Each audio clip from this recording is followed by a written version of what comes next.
Alors, la bonne famille, je sais que beaucoup parmi vous se demandent comment est-ce que j'ai fait pour réaliser ce visuel. Dans ce tutoriel, c'est exactement ce qu'on va faire. Nous partirons des formes primitives pour obtenir un tel résultat, mais avec des contrastes assez différents. Donc, sans plus tarder, je vais commencer ici par créer un nouvel espace de travail en tapant sur les raccourcis clavier CTRL-N. Je vais renommer mon espace de travail ici par exemple Apple Watch. Désolé, j'ai écrit Apple avec Apple. Je vais écrire la Watch. Bon, disons ici, on va rester sur la base de Apple. L'unité de mesure, je vais mettre en centimètres. Je vais travailler ici en 45 par 45. La résolution, je vais mettre à 200 dpi. Je laisse en mode colorimétrique RVB 8 bits contenu de l'arrière-plan blanc. Et je vais cliquer sur créer. Voilà, j'obtiens un nouvel espace de travail. Là, vous devez d'écouter attentivement ce que je vais faire. Je sais, ça fait un bon moment, je n'ai pas fait de vidéo et ça s'explique. Je suis un peu très surchargé. Donc, je vais prendre ici cette icône au niveau de ma palette des calques. Je vais prendre couleur unie et dans couleur unie, je vais choisir une couleur partant du rouge vers une couleur très foncée, mais pas totalement noire. Donc, disons ici, on va prendre comme code couleur 130000. Voilà. On fait ici OK. Maintenant, l'étape suivante consiste à créer un nouveau calque, prendre son outil pinceau et je vais augmenter ici la taille de mon pinceau comme ceci. Je laisse l'opacité à 100%. Je viens me rassurer ici que la couleur de premier plan soit du rouge vif. Je fais OK. Maintenant, je vais venir au centre ici de mon espace de travail. Je vais cliquer sur mon clic gauche. Et voilà, ça me sort ce rouge. Ce rouge fera office de background pour le travail que nous sommes en train de faire. Après avoir fait ce background-ci, je vais donc revenir sur ma palette, ma barre des outils et je vais venir prendre le rectangle primitif. Je vais prendre l'outil rectangle ici et je vais me rassurer que sa couleur de fond soit du noir. Je vais venir générer mon rectangle comme ceci, avec l'épaisseur nécessaire pour que ce soit assez impactant. Lorsque j'ai généré mon rectangle, là pour le moment, notre rectangle il est assez plat. Il n'a aucun volume. Vous pouvez le voir ici, il n'a aucun volume, il ne ressemble à rien. Par contre, lorsqu'on va appliquer ces petits effets qu'on va appliquer dessus, le rectangle aura plus de volume et ça va donner l'impression qu'on a des barres métallisées. Voilà. Je clique d'abord dans la zone vide. Je reviens prendre ici toujours l'outil rectangle et je vais changer sa couleur. Je vais prendre du blanc cette fois-ci. Je vais générer donc ma couleur blanche par exemple à ce niveau-ci comme ceci. Tac. Voilà. Dès que c'est fait, je vois ici dans mon panneau propriété, il y a cette icône qui fait office de masque de fusion. Je vais cliquer sur cette icône et venir dans contour progressif. Je vais pousser ce contour là vers l'extérieur pour essayer d'adoucir mon rectangle. À 47, voilà, je pense qu'à 47 c'est bon. Maintenant, je vais venir dans ma palette des calques. Je mets un masque de fusion. Je prends mon outil pinceau. Je me rassure d'être ici en couleur de premier plan blanc et mon masque de fusion, quant à lui, il est blanc. La couleur de premier plan ici doit être noire. Je vais donc diminuer la taille de mon pinceau et je vais faire des petits clics comme ceci. Voilà. Voilà, je pense que à ce niveau-ci, je vais laisser ça comme ça. Je reviens sur l'outil déplacement et je clique sur la vignette de ma forme primitive. Je vais réduire son opacité comme ceci. Et je viens encore cliquer là. Je maintiens Shift. J'allonge un peu ce tracé. J'essaye. Oh là là. j'essaye de le rendre un peu plus petit, comme ceci. Voilà. Voilà, le premier effet, il a été appliqué. Le premier effet a été appliqué. Il faut maintenant passer à l'effet suivant. Je vais créer encore de nouveau un autre calque et je vais prendre encore mon outil pinceau. Je vais agrandir la taille de mon pinceau. Je vais toujours me rassurer d'être en couleur de premier plan ici, rouge. Et je vais faire un clic. Voilà. Je reviens sur l'outil déplacement en cliquant sur le raccourci clavier V. Je maintiens Shift tout en sélectionnant une des options de transfert vers le haut ici et j'aplatis ma forme. Je monte avec ça à ces niveaux. Je vois que là, je suis déjà assez bon. Je fais d'abord ici OK pour enregistrer cette modification. Je fais descendre mon calque jusqu'au niveau de ma forme primitive. Et là, je vais faire clic droit, je fais créer un masque d'écritage. Vous constaterez tout de suite que mon calque rouge agit déjà uniquement sur ma barre métallisée. Voilà que j'ai pu créer l'effet que je voulais. Je vais encore un peu aplatir cette forme. Voilà, je pense que à ce niveau-ci, c'est beaucoup plus... C'est beaucoup mieux, quoi. Je vais un peu étirer ça comme ceci. Voilà. Voilà. OK. Voilà que j'ai fait exactement ce que je voulais comme effet. Ce que je peux donc faire par la suite ici, c'est que je vais sélectionner mon rectangle de base qui est noir. Je vais sélectionner le calque écrété dessus et le nouveau rectangle qui est ajouté dessus. Je fais CTRL G. Ça devient juste un seul groupe. Et ce groupe-là, je vais mettre barre avant. OK. Je duplique ce groupe, CTRL J. Et le groupe dupliqué, je fais clic droit, je convertis ça en objet dynamique pour que ça devienne juste un seul objet. Et là, je peux déplacer ça comme ceci. Je vais porter ce groupe, cet objet dynamique, placer derrière mon groupe barre avant. Et là, je peux roter ma forme. Je maintiens Shift ici pour la rétrécir comme ceci. Voilà. Je peux allonger ça là. Je dézoome un peu pour voir ce que je fais. Vous voyez, vous devez toujours vous rassurer que la partie éclairée en rouge soit vers l'intérieur pour donner l'impression que la lumière du fond, c'est ça qui frappe sur les barres métallisées. Je vais encore dupliquer cette forme ici. Je fais ici, clic droit, symétrie, axe horizontal. Voilà. Je vais un peu roter cette forme comme ceci. Je pense que là, je suis bon. Je vais étirer encore et réduire la taille comme ceci. OK. Maintenant, je vais encore dupliquer toujours cette même barre et je vais faire en sorte qu'elle route beaucoup plus dans ce sens. Je vais la mettre là. Je me rassure de prendre ça, mettre derrière toutes les autres barres comme ceci. Voilà. Et maintenant, cette barre-ci, elle, je crois que je vais essayer de gérer un flou à son niveau. Mais pour le moment, ce n'est pas ce qui nous intéresse. Ce qui nous intéresse d'abord, voilà, je pense que comme ça, je suis bon. Vous voyez l'effet que ça nous donne. C'est quelque chose de très réussi, très réaliste. Je fais d'abord CTRL S pour enregistrer notre projet qui est Apple. Bon, disons que moi, je mets ça au bureau. Je fais ici, enregistrer. OK. Voilà. Maintenant, je vais aller chercher ma montre Apple. Je vais porter ma montre ici sans les effets que j'ai appliqués dessus. Voilà. Vous voyez, ici, j'ai déposé ma montre. Je vais mettre ça devant. Si vous voulez rechercher cette montre sur Internet, c'est très facile. Vous allez juste sur votre barre de recherche Google.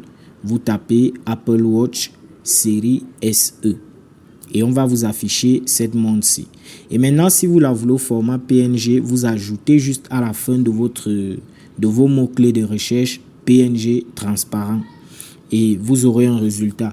Bref, les PNG transparents ne sont pas souvent très réussis, donc j'ai dû apporter quelques modifications ici pour que ce soit beaucoup plus réaliste et plus attrayant.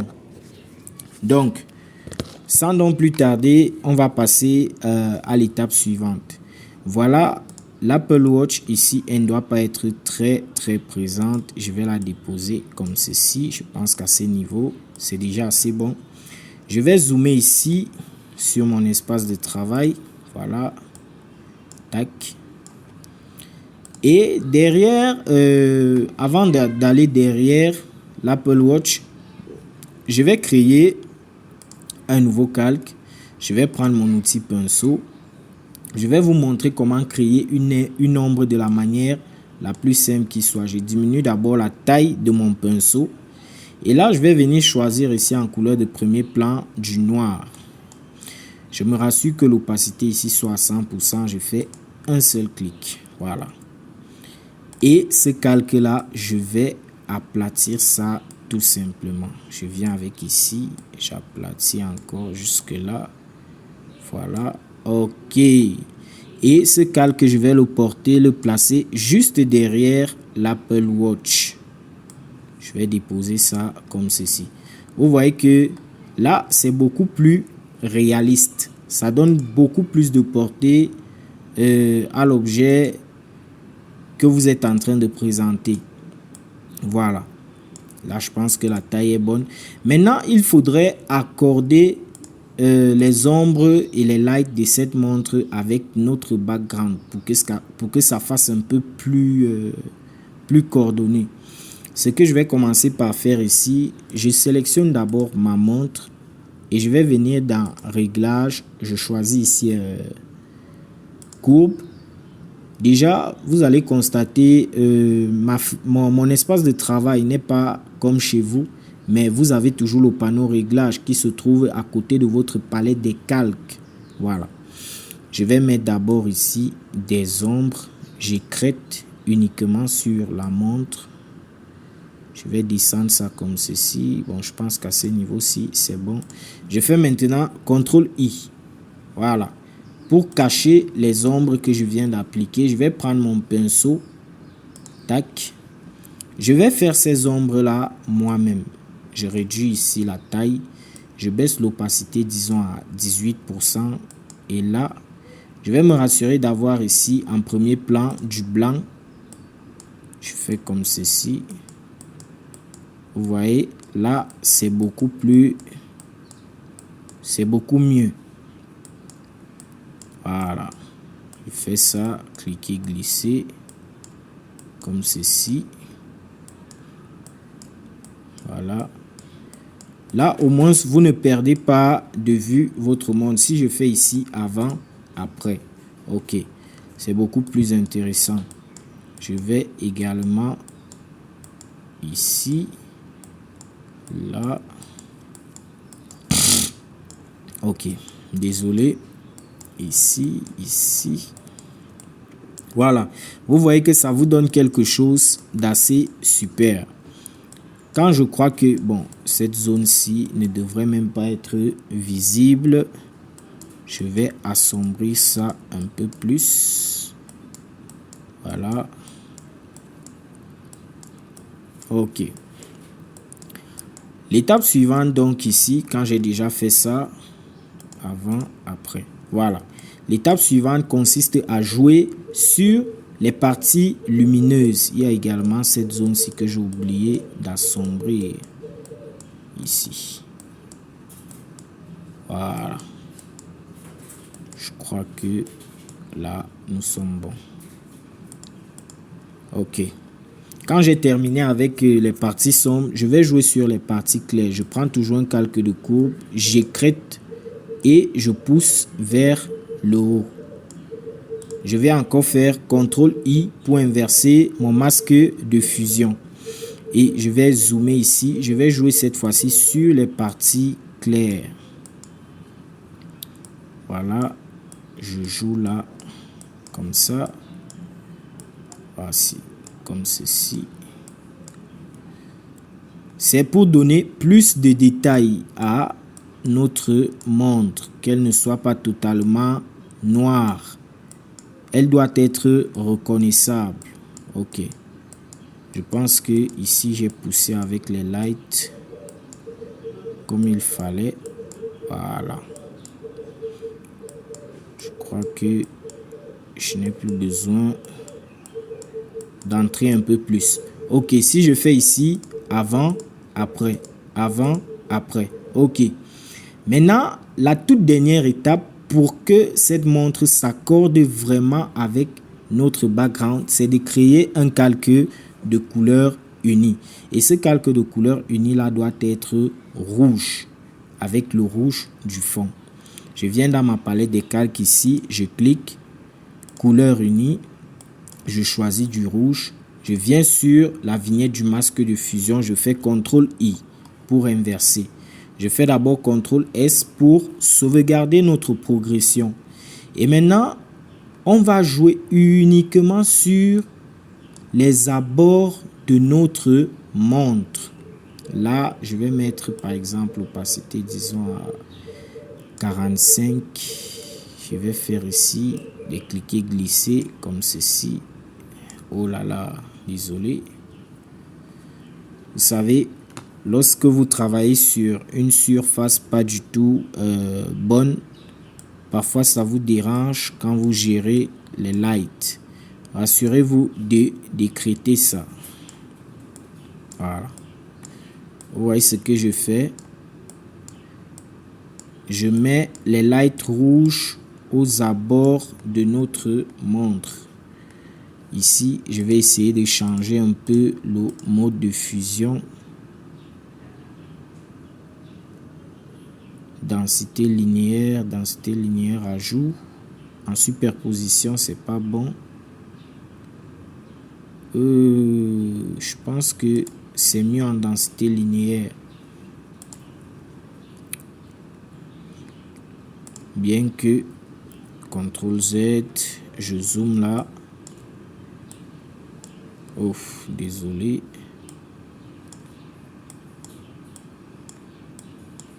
Voilà.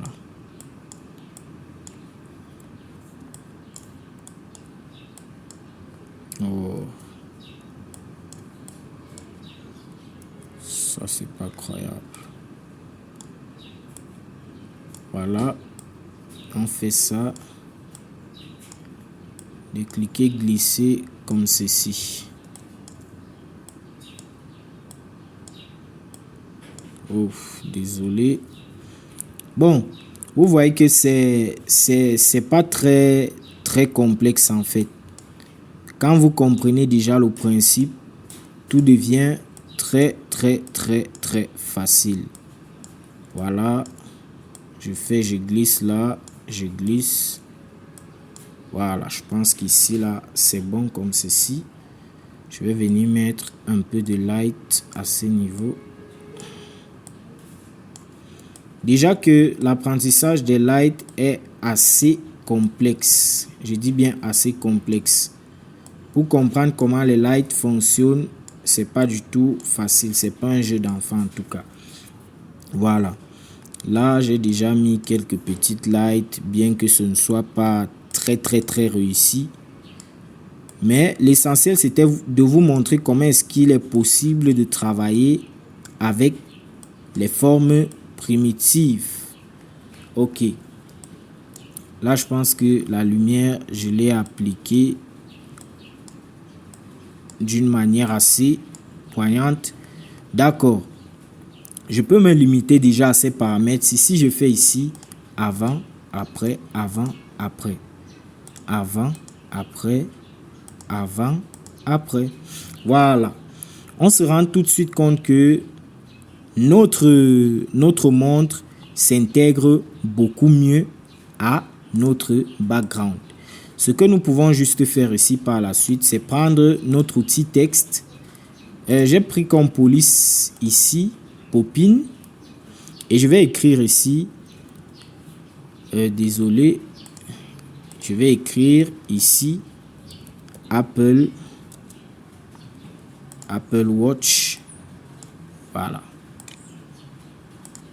Je vais écrire là Apple Watch. Tac. Je sauvegarde.